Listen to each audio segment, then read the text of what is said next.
Oh my goodness. Good evening, everyone, and welcome to the 16th annual New York Women in Film and Television Designing Women Awards. Yes, yes. I put my script on the podium, and it looks like, there it is. I thought stage management might have gotten, stage management. We have stage management, there's tape. Does anybody want tape? It's not even duct tape. I mean, come on. I'll put it down here. I have to put these on because there's a script. We have a script, y'all. And these are my readers. These just look cool. So, well, it's amazing to be a woman in the industry right now. You must agree with me on that. You must agree with me on that. It is very, very, very, very exciting. And I have to say, I'm delighted to be here tonight to join the New York Women in Film and Television and all of you in honoring the women behind the actors in film and television shows. That's what the script says. And I'm going to jump right in and say anybody that knows anything about me knows that I'm all for women from behind. Tonight, you asked me, tonight is all about amazing designers who have shown us how extraordinarily creative they can be. In fact, without these women, we actors could not possibly visually embody characters as fully as we do. Actors, you know I'm right about this. Without them, there's nothing. There's nothing. So it's very exciting to be here. Sure, hair, makeup, and costume greats are recognized with major awards like the Oscars for work on specific productions, and it's pretty wonderful when we get them. I mean, come on, that's really great to be honored by your peers. But Designing Women stands out from all the other awards because it pays tributes to women and women only. And I don't think I have to tell anybody in this room, women are often overlooked for things, lots of things. So we do it. That's what we do. And we are honoring tonight 3 fearless women, not just for one movie, one television show, but for their entire body of work. Right? Go on, you can do it.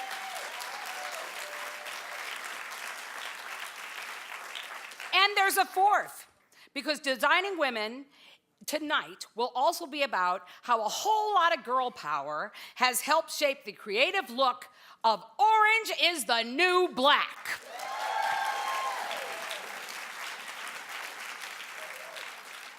Orange is the New Black. Never heard of it. Anyway, the show's costumes, hair, makeup design team has won the Variety Ensemble Award. So excited. So excited. So what do you say? Should we get started? Let's start giving some out. All right, very excited. Our first presenter is Hannah Sorkin. She is daughter of theater technician Harry Green and our costume design honoree, the legendary Ann Roth.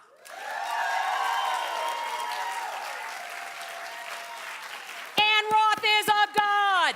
Ann Roth is of God.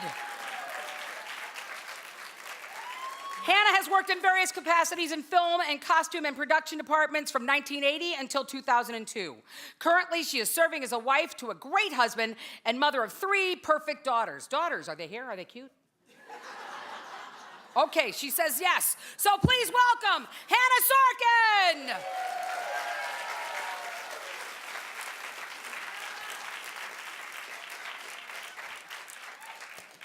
They're underage.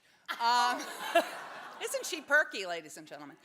I'm Hannah Sorkin, that's my mother, Ann Roth, and I am so, so proud to be here to help to honor her in this body of work. And I'm so glad that it's in conjunction with hair and makeup and an ensemble award, because this truly, I mean, the whole process of film and television is an ensemble work. And it is not just what you see on the screen, but it is the combination of energies that come together to create characters, to create stories, and to amplify what was originally there, the original text. And you all do it, and thank you for your work, because they're stories we need to hear. I thought it would be better if I mentioned some words that some other people have said about my mother. A person who's been very, very important to all of us is Mike Nichols, who died last year, and with whom my mother did 13 movies and I think 10 or more plays, and was working with her when she was pregnant with me, and was working with her when he passed away, and knows more about her development of character than maybe anybody. And he wrote a couple of years ago, "I knew instantly Ms. Roth is a great artist. She knows that we are all striving to be the hero of our story. She knows how we reveal the strain in 1,000 microscopic ways, awkwardness in a button, hope in a shiny skirt." And he said you might be working with her on a character, and she might say, she, meaning the character, she went to Wellesley but ran out of money and did a stretch as a hooker, then pulled herself up by her bootstraps, managed to go to night school while turning tricks in the morning to pay the bills, and thus fight her way to the top ranks of scientists so that she could discover the vaccine for smallpox. But don't worry, she'll say, all that will be evident in the handbag.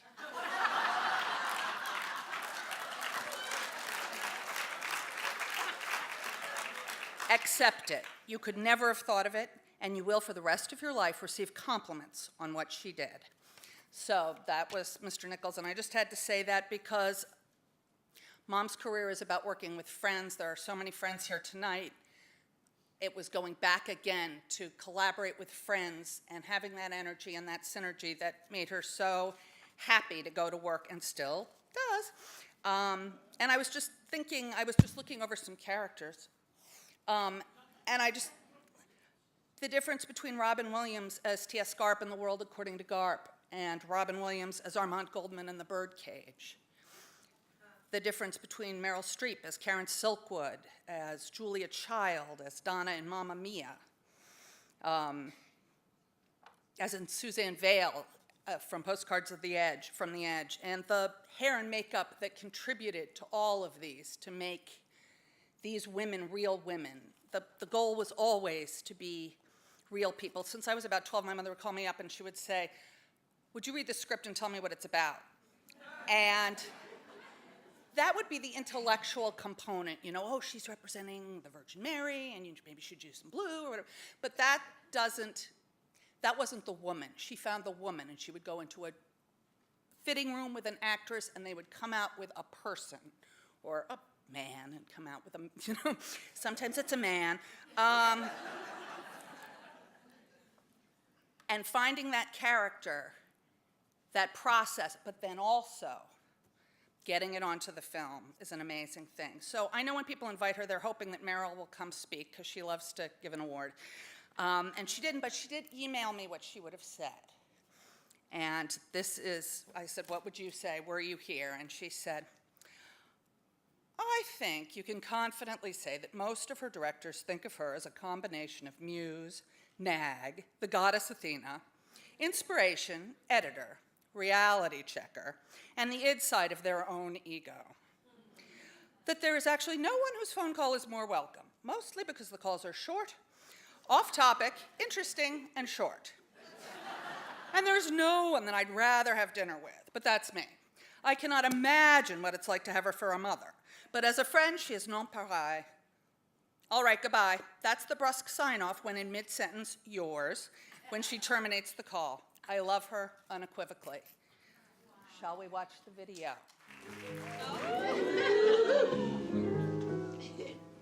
Good times and bum times, I've seen them all, and my dear, I'm still here.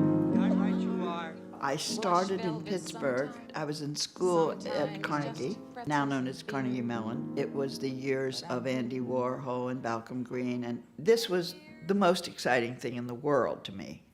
And I went to the Pittsburgh Opera, and I started getting little jobs there, painting scenery and that. And then I segued into costume design, probably at the end of my 4 years there. I am definitely attracted to good, well-written stuff. The reader, the character Hannah Schmidt, most fascinating character was a girl who had wiped out her background.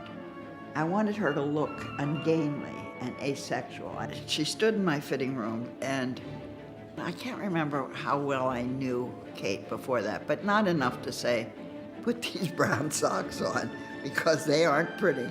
And this sort of house dress, 40s fabric, no fit, cheaply made. She came together in that room. Old Lady Swanger says you need help. Here I am. There had been a movie, a period movie, the Civil War, made, and the reenactors had spread the word saying that it wasn't accurate. I am told that they had a huge effect on the attendance and that it didn't do very well. So this was told to me as I was doing the research for Cold Mountain, like I would not do an accurate job. So I'm in Romania in some cold room, and in comes the Smithsonian people who had been asked to come as guests of the movie company, and I passed in flying colors.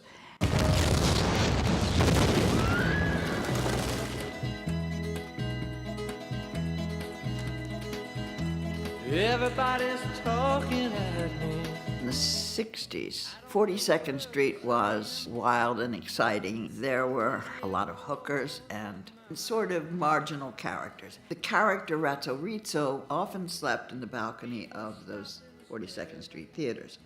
All of those theaters at that time had Italian films showing, and Marcello Mastroianni in a white suit was the hot stuff. From a table that was always in front of the Port Authority, there was a stack of white polyester piqué pants. On the crease of those trousers, they were yellowy, brown dirt. And then in a local garbage can where some kid had thrown up from the back of a limo after prom night, there was a white dinner jacket. And so I put those two together so that Razzo could look like Marcello Mastroianni. When the moon is in the seventh house and Jupiter aligns with Mars.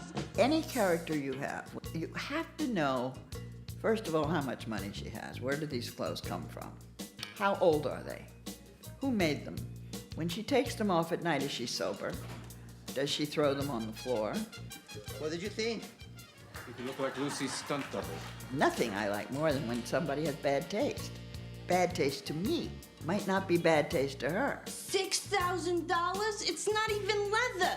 Costumes are the clothes that the character wears, that the literature describes. What it doesn't mean is stylist. The word stylist does not come into it. It's what they wear. It's the truth of it. Bonjour!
Ladies and gentlemen, my mother, the costume designer, Ann Roth.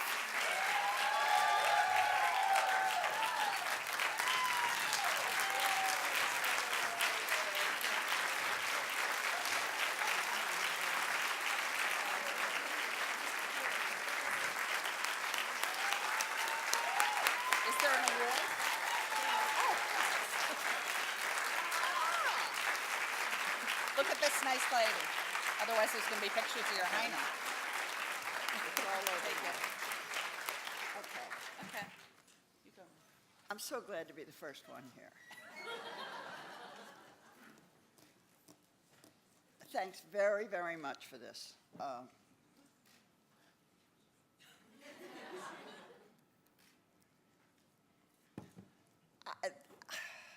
I was going to tell you something entirely different, but I will anyway.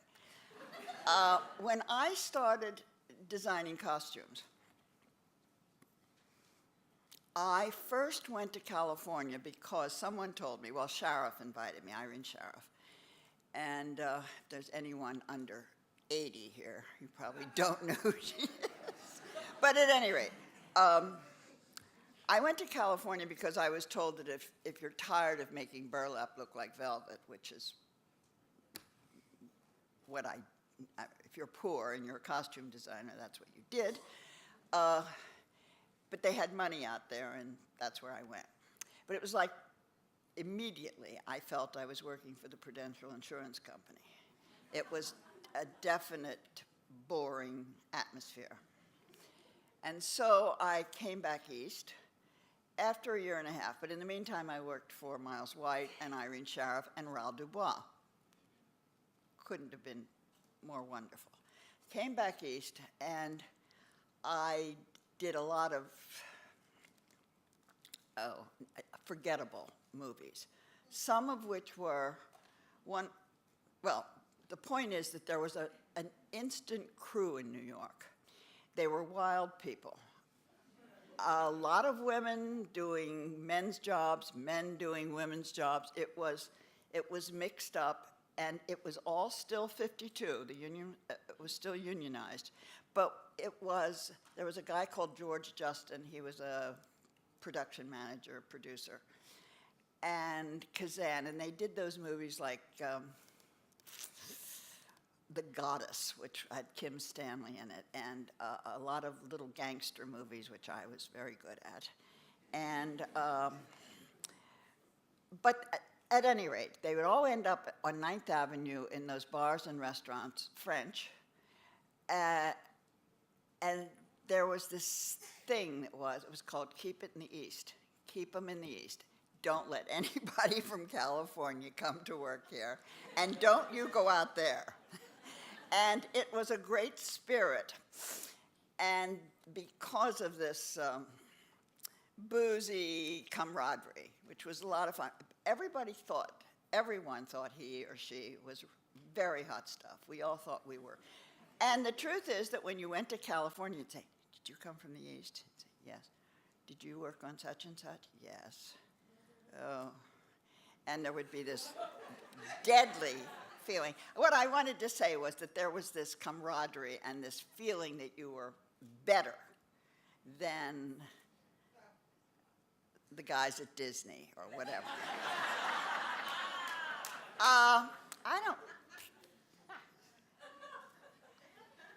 I don't really have anything more enlightening to say.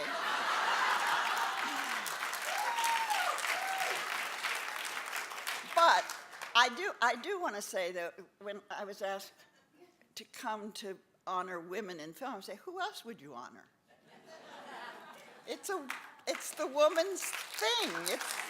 We just don't scream about it. It's who we are. Okay, goodbye.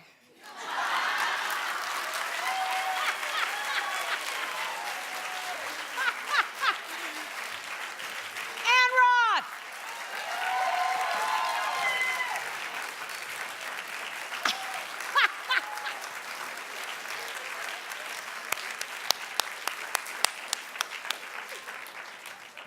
And I want you to know that when I heard you were being honored, I tried very hard to get that Owl and the Pussycat nightie to wear. And I guess I didn't talk to the right drag queens, and maybe I should have gone right to you. Yes, yes.